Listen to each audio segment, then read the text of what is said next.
Hey, what's going on, everybody? Welcome back to another week of your Hog Hoops Report with Kevin Mcpherson. And Kevin, I've been hearing a lot of things with practice starting. Man, some big, heavy lifting in practice. And I heard the defense is top tier right now. What's some things you've been hearing for the Arkansas Razorbacks basketball practices?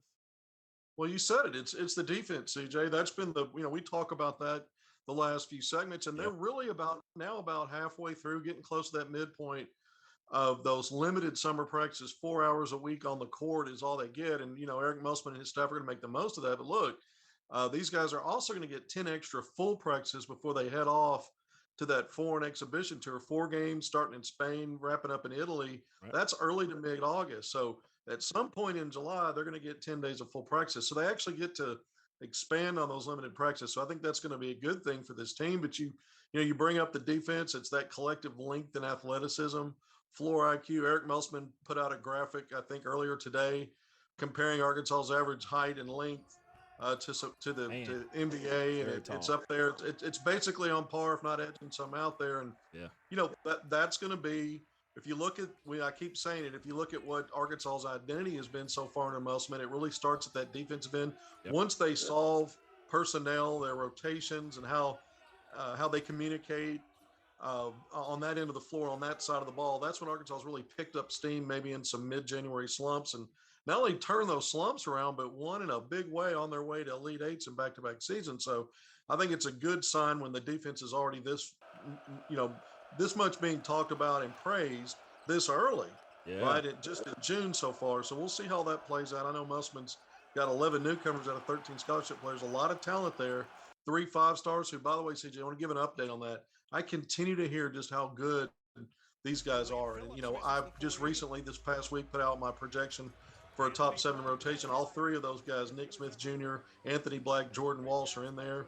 You keep hearing about, some of the next level NBA type stuff Right. that you see. Sometimes it's big wow plays. Maybe not as consistent as they like, but it's getting there with Trevon Brazile, the 6'10 forward center transfer, very versatile guy from Missouri, was a freshman last year for the Tigers. And then Ricky Council, the fourth, I'll lump him in there. I've been hearing a lot of things about him. The transfer from Wichita State. Now, I don't know, with Musman, it's about the rotation. It's not necessarily who starts or comes off the bench.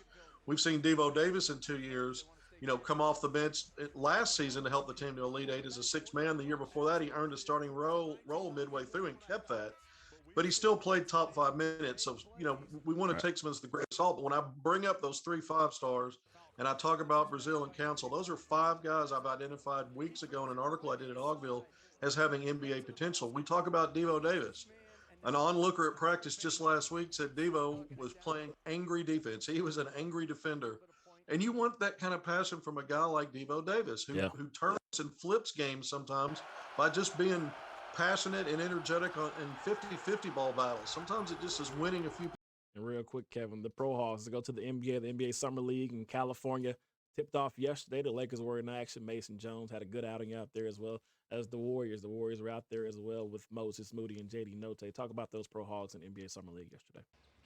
Yeah, Mason Jones, he had 8 points, but he had a game high 6 assists, a steal, 4 rebounds. He's a guy that goes out and does different things. He's a scorer. We know that, but sometimes he can facilitate at a high level. And we saw that yesterday as the Lakers jumped all over the Heat, won that game.